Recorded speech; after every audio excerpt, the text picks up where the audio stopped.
Market yard पाशी अतिशय भयानक अशी घटना घडली। एका हेवी व्हेकलच्या खाली जवळजवळ 3 ते 4 जण चिरडली गेली। 3 जणांचा त्या ठिकाणी मृत्यू झाला आहे आणि 4 जण जखमी आहेत, सिरियस आहेत। आम्ही अनेक दिवसापासून प्रशासनाला मागणी करतोय की सोलापूर शहरातून जी जड वाहतूक जाते ती थांबली पाहिजे आणि त्याला बाह्य वळण लवकर रस्ते झाले पाहिजेत।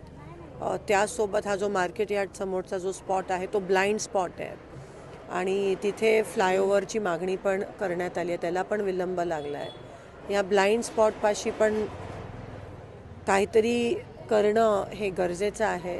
एकंदरीत प्रशासन याकडे दुर्लक्षित करत आहे। आता खरं तर ही वेळ नाही आहे। मी जे त्या ठिकाणी ज्यांचा मृत्यू झाला मी त्यांना श्रद्धांजली अर्पित करते। त्यांच्या कुटुंबियांना त्यांच्यासोबत आम्ही आहोत।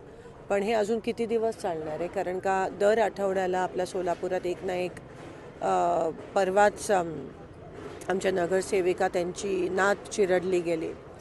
त्याआधी दर आठवड्याला ही घटना होत राहते। विद्यार्थी जे कॉलेजला जातात सायकलवर चालत जातात त्यांना पण धोकाच आहे ह्या गोष्टींमुळे आणि सर्वसामान्य नागरिकांना खूप मोठा धोका आहे।